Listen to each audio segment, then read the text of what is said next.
The wild sage scratches at her ankles, a phantom protest against the sacrilege she is about to commit. Alara presses herself into the rough-hewn timber of the stable wall, the scent of expensive leather and clean hay a world away from the dust and desperation clinging to her own worn calico dress. Her heart hammers a frantic rhythm against her ribs, a drumbeat for the tiny life fluttering inside her. This is not theft, she tells herself, her hand splayed protectively over the subtle swell of her belly. This is survival.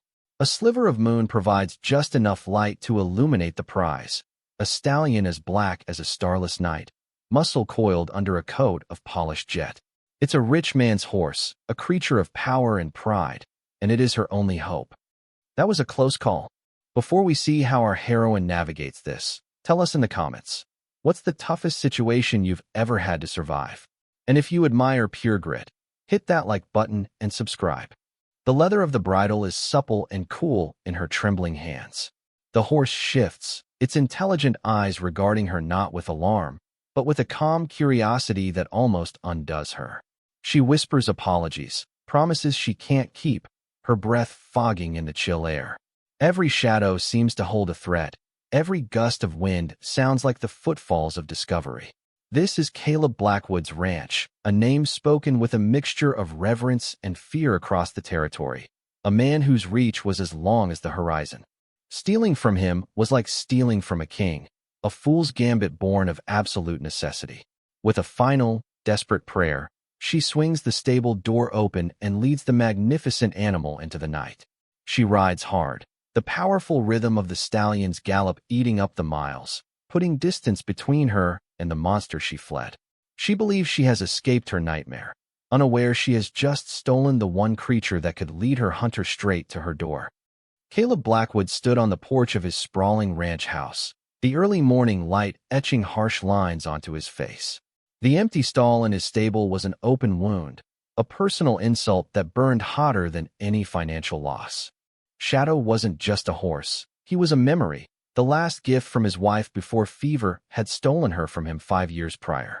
The animal was a living link to a life of warmth and laughter that now felt like a story told about another man. Grief had cooled into a hard, solitary resolve, leaving him with little more than his land, his wealth, and a relentless pursuit of what he called justice.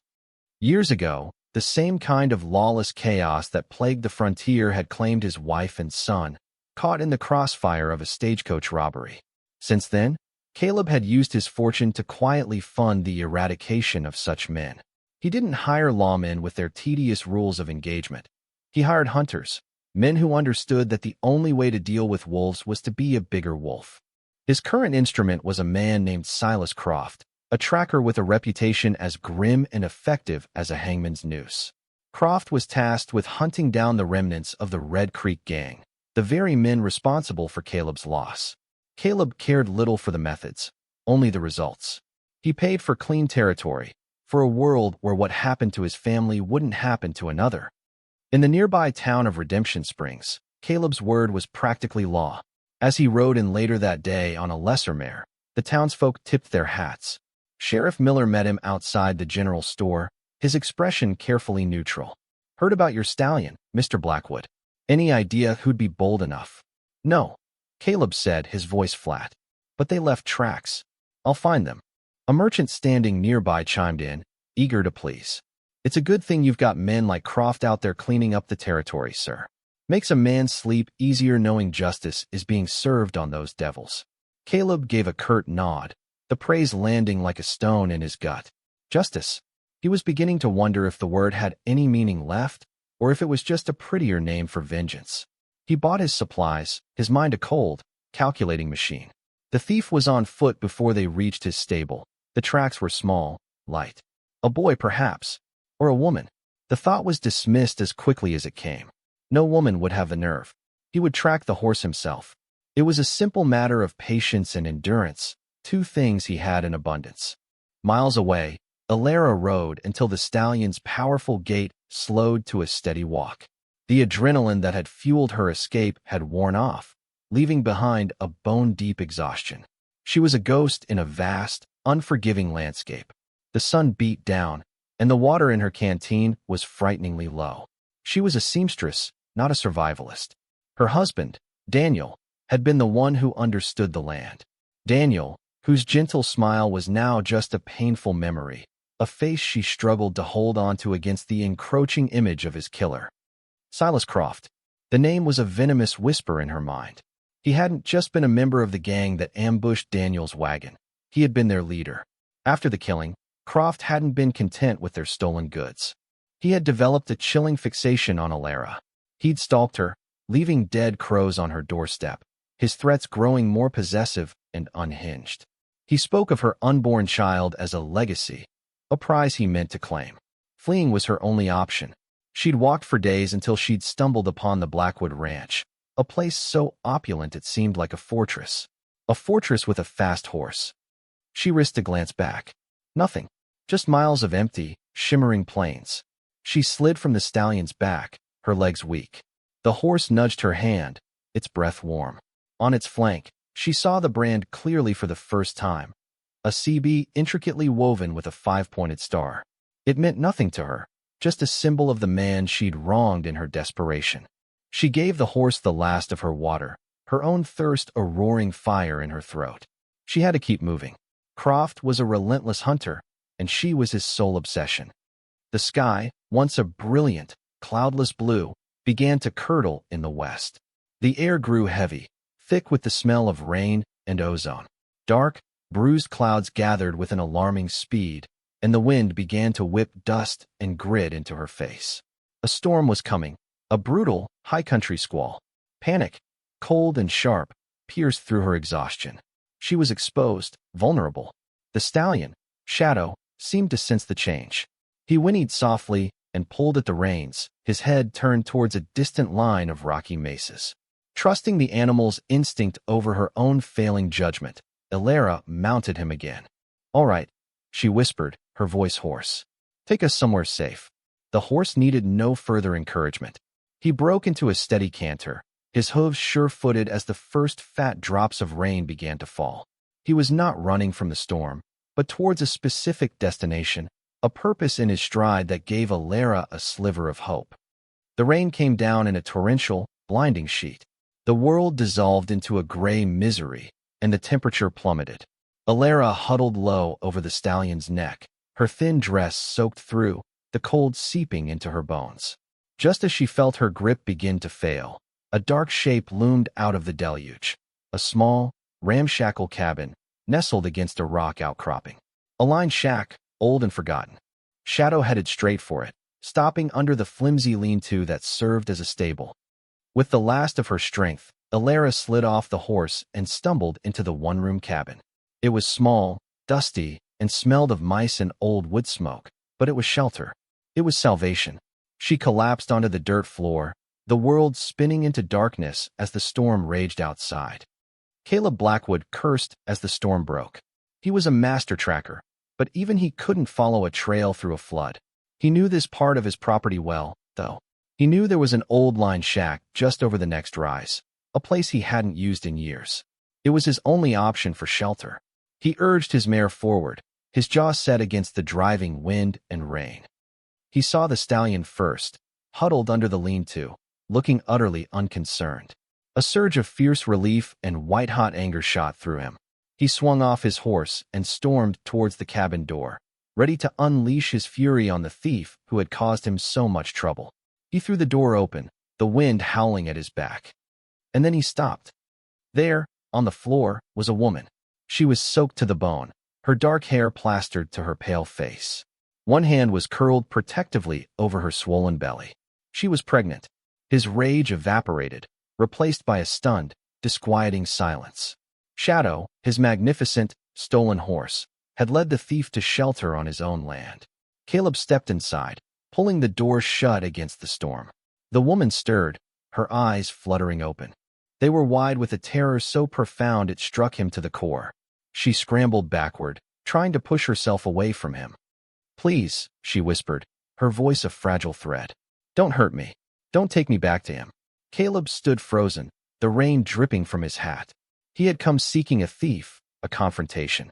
He had found a pregnant, terrified refugee. He looked from her to the horse outside and back again. Nothing about this made sense. "Who are you?" he asked, his voice rougher than he intended. "He'll kill me," she sobbed, ignoring his question. "You can't let him take me." Caleb's mind, usually so clear and decisive, was a storm of its own. His anger at the theft warred with a primal, protective instinct he thought had died with his family. He saw her condition, the desperation that must have driven her to such an act. He took a slow breath, forcing the hardness from his voice. "The storm's bad," he said, his words feeling clumsy and inadequate. "You can stay till it passes. You're safe here." She watched him, her fears slowly giving way to a cautious exhaustion. He was a hard-looking man, his face a mask of grim authority, but his eyes held something other than menace. It was a deep, weary sorrow, a look she recognized, for she saw it in her own reflection every day. In the small, dusty cabin, with the tempest raging outside, the rancher and the thief began their unwilling truce. The line shack was a claustrophobic world for two strangers bound by suspicion and a storm. Caleb built a small fire in the stone hearth, the flames pushing back the damp chill. He offered Alara a strip of jerky and a canteen of fresh water from his saddlebags. She accepted them with a quiet gratitude that pricked at his conscience.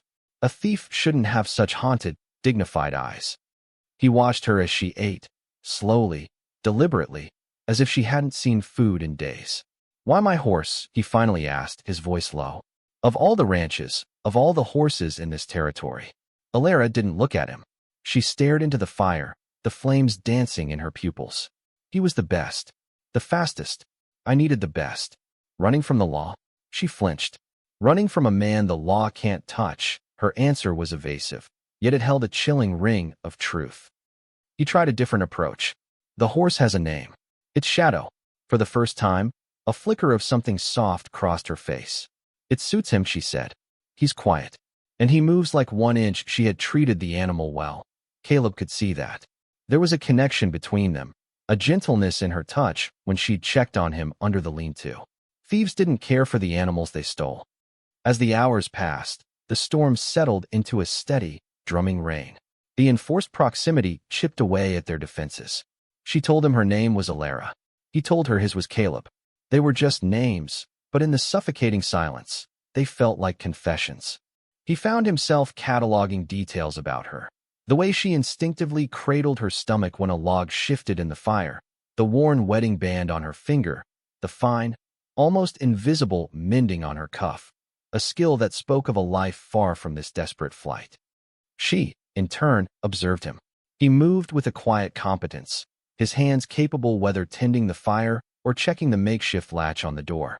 But it was his stillness that was most profound. He could sit for an hour without moving, his gaze fixed on the flames, his expression lost to a past she couldn't begin to imagine. He was a man steeped in loneliness. "This is your land," she stated, not a question. "The cabin, the horse. The brand is CB. Blackwood," he confirmed, watching her face for a reaction. He saw it immediately, a sharp intake of breath, a widening of her eyes. The name meant something to her, and not in a good way. The fragile trust they had begun to build evaporated like mist. She pulled her thin blanket tighter around her shoulders, creating a barrier between them once more. "What is it?" he pressed. "Nothing," she lied, her voice thin. "It's a powerful name, that's all." Frustration gnawed at him. He had offered her shelter, food. He deserved an answer. Before he could demand one, a new sound cut through the rain, the steady plod of approaching horses. Caleb was on his feet in an instant, his hand on the colt at his hip. He peered through a crack in the cabin's wall. 2 riders, his own ranch hands, their slickers gleaming in the dim light. They were looking for him. He stepped out to meet them. "I'm fine," he called out, waiting out the storm.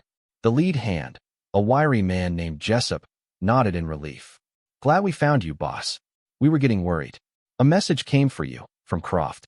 At the name, Caleb felt a cold premonition. He glanced back at the cabin door, at the sliver of darkness where Alara was surely listening. Jessup continued, oblivious. "He said to tell you he's closing in. He's been tracking the last of the Red Creek bunch. Said he's got the wife of one of them cornered somewhere up in these hills. Daniel's widow. He's real keen on finding her. Says she's the last piece of the puzzle." The world seemed to tilt on its axis. Daniel's widow. A woman running for her life. A stolen horse. The puzzle pieces didn't just click into place. They slammed together with the force of a physical blow. The monster she was fleeing, the man the law couldn't touch, it was Silas Croft. The man he had hired. The man he was paying. He looked at Jessup, his face an unreadable mask of stone. Tell the men to stand down. I'll handle Croft myself. Jessup looked confused, but knew better than to argue. Yes, sir. When Caleb turned back to the cabin, the storm outside had begun to break, but the one inside was just beginning. He stepped through the door and met Alara's terrified gaze. All pretense was gone, leaving only a raw, horrifying truth between them. The man you're running from, Caleb said, his voice quiet, heavy with a dawning self-loathing. Is it Silas Croft? Her sob was his answer. The sound shattered the last of his carefully constructed certainties. He had set a wolf upon the world to hunt other wolves, and in his arrogant blindness, he had never considered who else it might devour. He had funded this terror. He had paid for her torment. He killed my husband, she choked out, the story tumbling from her in a torrent of grief and fear. Daniel, he was a good man. He wasn't part of their gang. He saw something he shouldn't have. After they killed him, Croft, he wouldn't leave me be. He said the child was his spoils. He said he'd own me. I had to run. The weight of his culpability threatened to crush him. His righteous crusade for justice had twisted into something monstrous. He had sought to prevent another family from suffering as his had, and instead, he had nearly destroyed this one. He's coming, Caleb said, the words tasting like ash. Jessup said he's tracking you. He'll be here by morning. Alara's face went white. She looked like a cornered animal, all hope extinguished. But then, to his astonishment, she pushed herself to her feet, her spine straightening. The terror was still there, but something else rose to meet it, a fierce, maternal defiance. Then I'll keep running. No, Caleb said, his voice absolute. He took a step toward her, his hands open in a gesture of peace, of atonement. The running stops here. This is my fault. I hired him. I'll end it. He saw the disbelief in her eyes, the years of betrayal that made it impossible for her to trust anyone, least of all the man whose money had fueled her nightmare. He won't touch you, Caleb vowed, the words a sacred oath. Or your child. You have my word. For the first time since he'd met her, she looked at him not as a threat or a potential savior, but as a man, a flawed, dangerous man who was, in that moment, offering her the one thing she thought she'd never have again, a shield. There was no more time for talk. The plan was simple and suicidal. They would face Croft here, on Blackwood land. He took Alara back to the main ranch house as the first rays of dawn painted the sky. The house, his fortress of solitude, now became her sanctuary. He posted his most loyal men, not as guards, but as witnesses. This was his reckoning, and he would face it head-on. He stood on the porch, a rifle resting in the crook of his arm, and waited. Alara stood in the doorway behind him, a silent, resolute presence. They were no longer rancher and thief, but two souls braced for a final, terrible confrontation. The dust appeared on the horizon first, a tan plume rising against the pale blue morning sky. It resolved into a group of riders, 5 of them, moving with the swaggering confidence of men who believed they were untouchable. Silas Croft rode at their head, a lean, predatory figure with eyes that missed nothing. He pulled his horse to a halt in the yard before Caleb's house, his gaze sweeping over the scene. He saw Caleb on the porch, rifle in hand, and then his eyes found Alara in the doorway. A slow, triumphant grin spread across his face, a look of profound cruelty and possession. Blackwood, Croft called out, his voice laced with smug satisfaction. Good to see you. Saves me the trouble of hunting her down in the rocks. I see you found your horse thief. And my prize. Caleb didn't move. His voice, when it came, was as cold and hard as river stone. Our business is concluded, Croft. Croft's grin faltered, replaced by a flicker of confusion. What are you talking about? I found her. She's the last one. Just like you paid me to do. I paid you to hunt killers, Caleb stated, his words carrying across the yard, each one a hammer blow. Not to terrorize a pregnant woman. Your contract is terminated. Get off my land. The truth dawned on Croft's face, followed by a wave of snarling fury. She got to you. Spun you some sob story about her dead husband. Don't you know who she is? She's Red Creek trash, just like him. He swung his gaze to Alara, his voice dropping to a caress that was more terrifying than any shout. Come on now, Alara. Stop hiding behind him. You and I have unfinished business. He made a move to dismount, to close the distance, to claim what he believed was his. In that instant, Caleb stepped down from the porch, planting himself directly between Croft and the woman he had sworn to protect. It wasn't a calculated move, it was pure instinct. He was a human wall, a bulwark against the evil he had unleashed. You'll not take another step toward her, Caleb said, his voice dangerously low. From the doorway, Alara watched, her heart pounding. Fear was a cold knot in her stomach, but for the first time, she was not alone with it. The sight of Caleb's back, broad and uncompromising, standing between her and her tormentor, was the most profound act of courage she had ever witnessed. It wasn't for justice, or vengeance, or money. It was for her. Croft laughed, a harsh, ugly sound. You'd protect her? A lying thief who stole your own horse. She was desperate, Caleb replied, his eyes never leaving Croft's. And you are the man who made her so. You perverted the task I gave you. You used my money to fuel your own sickness. There's no honor in you, Croft. You're just a bully and a coward. The insult hit its mark. Croft's face contorted with rage. His hand drifted towards the pistol at his hip. At the same moment, the quiet click of a dozen rifle hammers being cocked echoed from the bunkhouse and the barn. Croft's men froze, their eyes darting around. They were surrounded, outgunned. You made a mistake coming here, Caleb said, his tone final. She is under my protection. The Blackwood brand means something in this territory. It means she is not to be touched. You ride out of here now, or you'll be buried here. The choice is yours. For a long, tense moment, the only sound was the wind whistling through the eaves of the barn. Croft's eyes burned with hatred, but he was no fool. He was a predator, but he was not suicidal. He had been publicly shamed, denied his prize, and his authority had been shattered. He spat on the ground, a final act of impotent defiance. This ain't over, Blackwood, he snarled. For either of you. He wrenched his horse's head around and spurred it into a gallop, his men scrambling to follow. They rode away, a cloud of dust their only legacy. The immediate danger was gone. The yard fell silent. The dust settled, and the morning sun felt warm on the porch.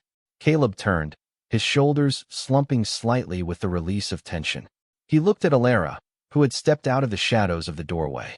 The labels that had defined them, rich man, thief, hunter, prey, had been burned away in the crucible of the confrontation. All that remained were two people, scarred by the past, standing on the precipice of an uncertain future. His gaze was filled with a profound, unspoken apology. She met his eyes, and he saw not accusation, but a fragile, dawning trust. Her hand rested on her belly, a gesture not of fear, but of promise. You didn't have to do that, she said, her voice clear and steady in the quiet morning. Yes, he answered, his own voice rough with emotion. I did. He looked out at the vast expanse of his land. For years, it had been a monument to his emptiness, a kingdom of grief. Now, with Alara standing beside him, the silence felt different. It was not the silence of absence, but of peace, a sense of possibility. You're safe here, he told her, the words an offer, not a command. For as long as you need. A small, genuine smile touched her lips for the first time. It transformed her face, chasing away the last of the shadows. Nearby, the black stallion, Shadow, who had unwittingly started it all, ambled over and nudged Alara's hand with his muzzle. She stroked his neck, her connection with the animal a quiet testament to the journey that had brought them here. Caleb watched them, a man who had sought to buy justice and had instead been given a chance at redemption. The path ahead was unknown, but for the first time in a very long time, he did not feel he would be walking it alone. Thanks for watching. If you believe in compassion, overcoming prejudice, and finding love in unexpected places, give this story a like and subscribe for more. This story showed love and heroism where least expected. What was your favorite moment of connection between them?